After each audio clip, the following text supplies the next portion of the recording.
What is up, YouTube? It's Melton Metal Anthony here, all right, with another Sunday special for you.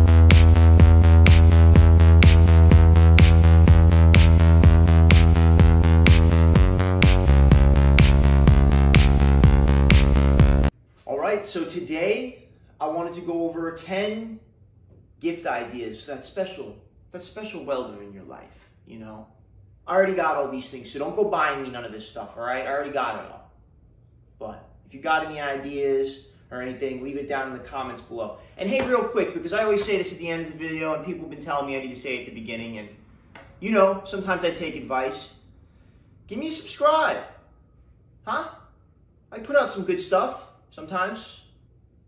But anyway, let's jump into it. I'm going to kind of start at the bottom of the price scale and then work my way up for those of you that are balling out there, all right?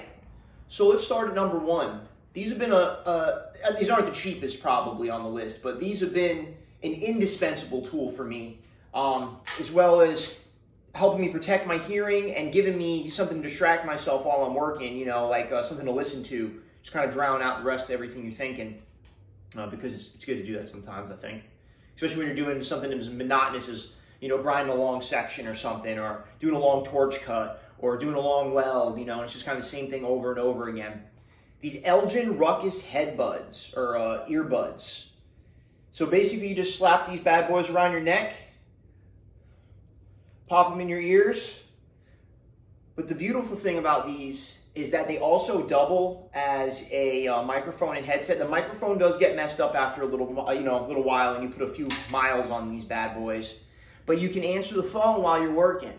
I found that very helpful being an entrepreneur and a small business owner. These little earbud doodads lower the decibels around you by 25.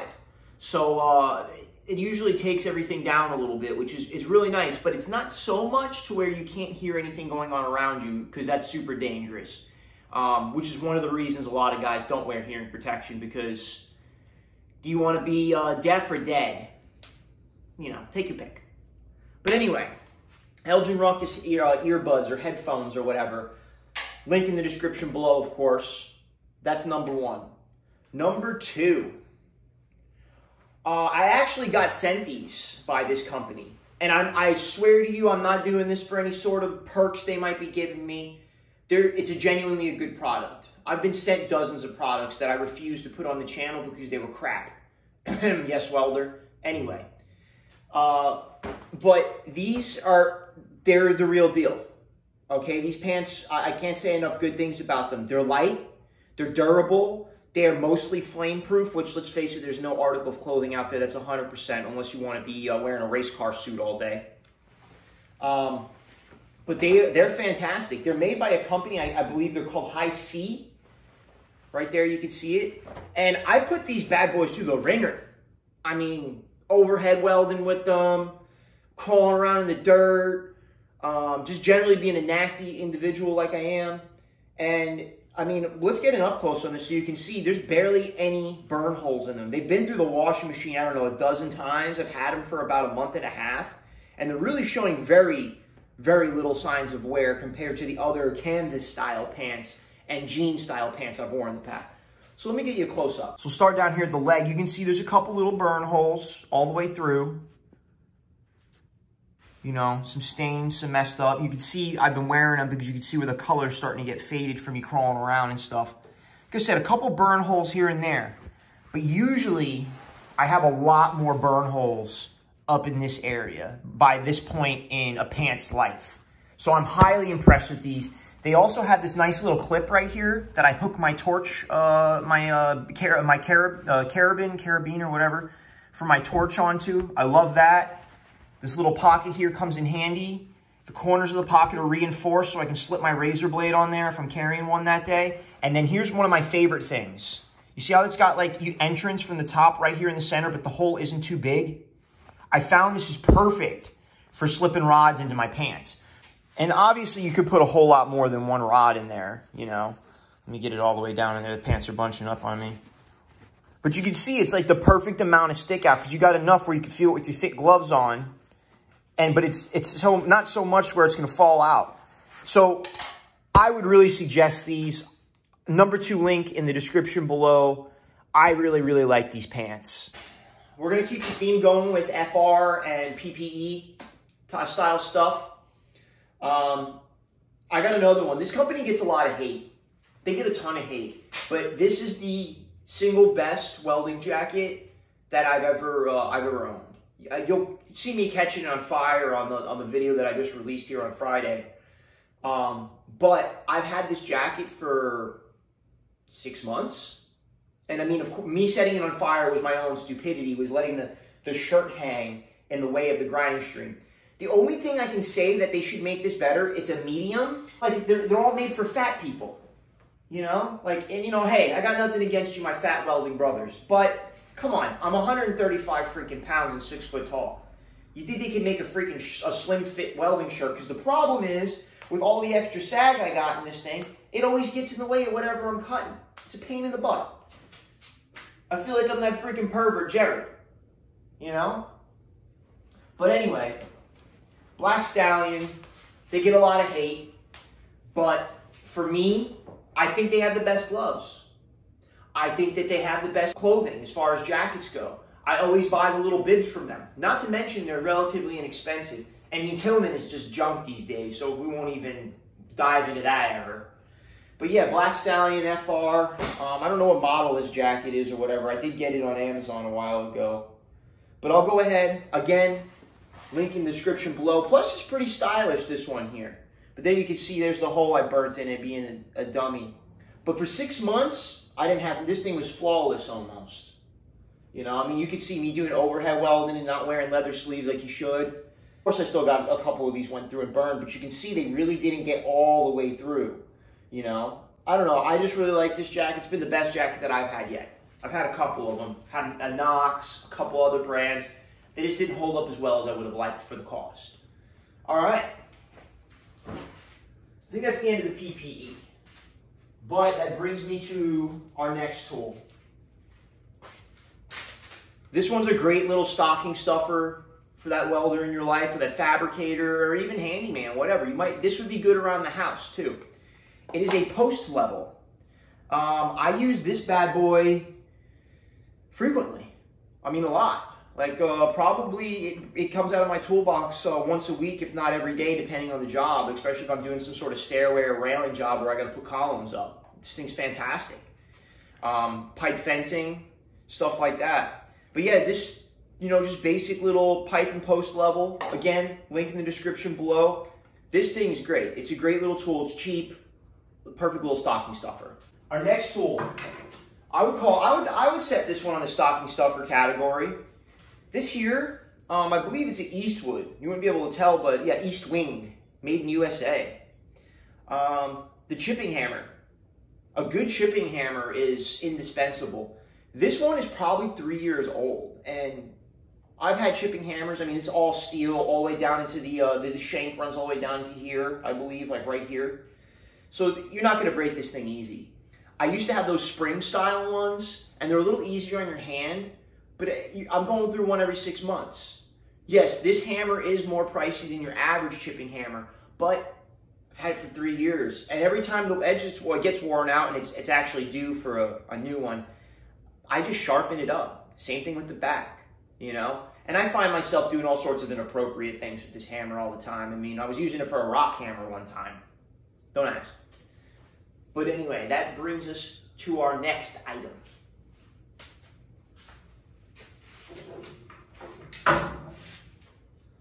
All right, here's an indispensable tool. I picked this one up, I think, at Harbor Freight. I'm still going to give you the Amazon link down below to some F-style clamps. But if you don't have F-style clamps in your truck or in your toolbox, you're messing up. These, in my opinion, is some of the best style clamps out there. Because you got a semi-deep throat. This thing goes up to, like, I think 12 inches open. Super easy to use, super quick. They are a little bit bulky. They're not perfect for every situation. But I find myself breaking these bad boys out more than any other style clamp. That and dogs, well-gone dogs. Again, link will be in the description below. Let's move on to our next item. All right, the Strong Hand Square. I got this bad boy off of Amazon a while ago. As you've seen in one of my videos in the past about the Fireball tool squares, they're pretty good. They get beat up really easy though. You got to really take good care of them. And if you get the cast, you kind of have to put a little oil on it every now and again if you want to prevent surface rusting.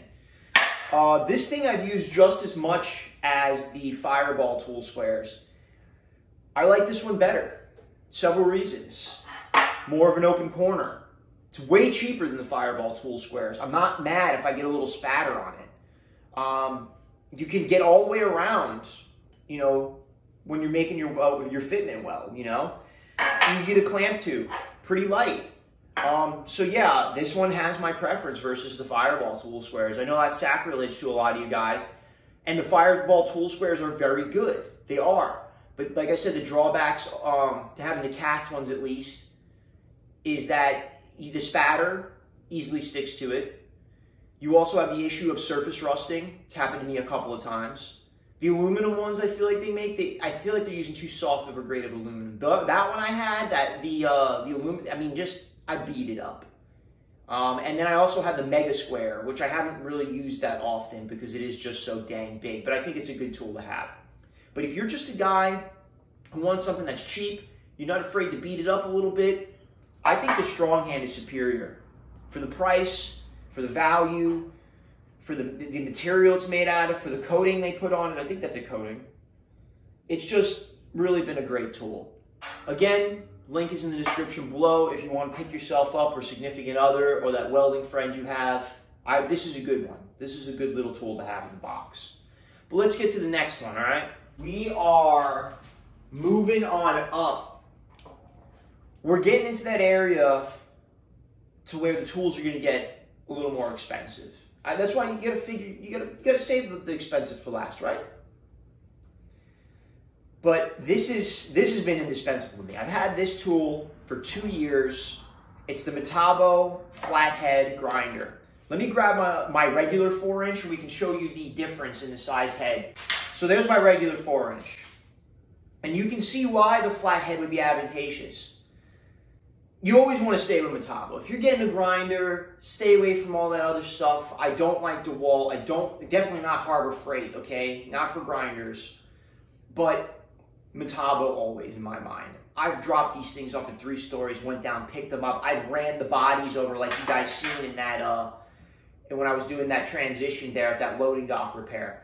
My other one that's sitting over there, my 6-inch, literally got ran over. I continued to use that grinder all split up and broke up for the rest of that job and a few jobs after because I didn't have time to get it serviced. I got it serviced, it's fixed, it's sitting over there, she's fine. Don't worry about my grinder, all right? I take care of my grinders. But anyway, back to the flathead. I've had this one, the second longest out of all the Metabos I own. I own 6 Metabo grinders because I love them so much. The only thing I don't like about this one, let's get to that. I don't like the different style clip that they had to put on this. The other lock nut that they put on the regular Metabos is far superior to this one.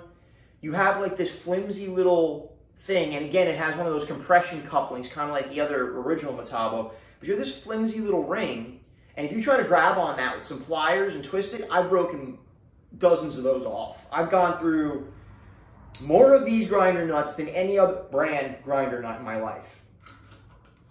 A lock nut, whatever you want to call it. But that's my only complaint with this grinder. Otherwise, I mean, this is just a tough little grinder. If you're getting up into those tight spots where you need to flush something out and you want to whip out the die grinder, this is it right here. This is the tool to have. This bad boy's expensive. I think it's like $250, maybe $300. I don't know. We'll put the freaking the link in the description below. You can check it out if you're interested in picking yourself or whoever up one of these. But this thing is a superior product. It really is. It's fantastic. I wouldn't be touting these things. I wish Metabo would sponsor me already because they should. But I don't get anything for shouting these guys out. They really do make a superior product. This is German engineering at its finest, honestly. This thing is just, it's tits, all right? Bottom line, it's tits. I actually did not buy this one. I stole it. And you might be thinking, oh, Anthony, come on now, you're stealing from my dad. I stole it from my dad, all right? We won't get into it, but I don't feel bad. Let's put it like that. He wasn't using it anyway. So it's pretty sentimental to me. I'll never get rid of this drill because of that. But it's a right angle drill. It's a Makita. I don't know how old this sucker is, but it's got some age on it, that's for sure. I would say it's probably from the 90s. Thing runs like a champ. Sometimes you just need to get into a place and you really need some torque and drilling power. You know, you need to get into a place to drill a hole, and maybe you're going through some 1/4 inch. You can't get a mag drill in there. You can't get your hand drill in there. Get this bad boy out and get up in there, get your trigger, drill that hole, or whatever you're doing with it.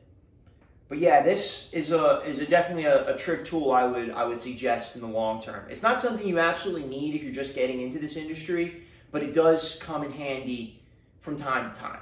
All right, YouTube, let's get to our final tool, okay? This one I featured before a lot. This is one of the handiest tools I have in my arsenal. It's not too expensive, but it is the most expensive tool I'm putting on this list. Again, the link for this one is going to be in the description below. And you knew what it was. You knew I was going to shout it out again because I like this tool so much. The Evo Chop Saw, okay? If you're doing field fabrication, shop welding, welding on Mars, I don't care where you are. If you work for friggin' Elon Musk, I've seen some of you guys out there at SpaceX. I'm watching you. I'm jealous. It doesn't matter, okay? This thing is applicable everywhere. For the money, for a cold cut saw, you can't beat it, okay? I have the old school with the cast iron base, or the cast aluminum base, sorry. I cannot say enough good things about this tool. I've put this thing through hell and back. I do not like the blades that Evo makes. I don't think they last as long as they could. I've tried Diablo and another brand, but needless to say, I wasn't impressed with the other brands. And I think a Diablo is the best at the end of the day.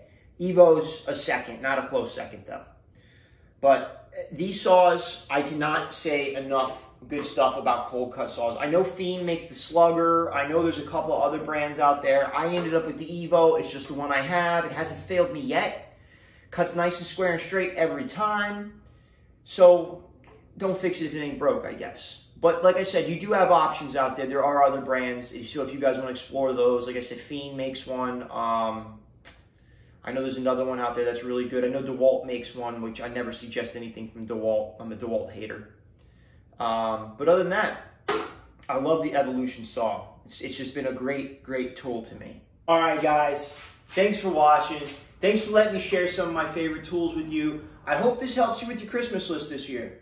I hope you're making plenty of money so you can afford all of this. I wish you success in life, in business, and in your personal relationships, and there, above, below, and beyond, okay? I appreciate you guys watching and giving me so much viewership and all the love that you send in the comments. Anyway, I'm Melton Metal Anthony.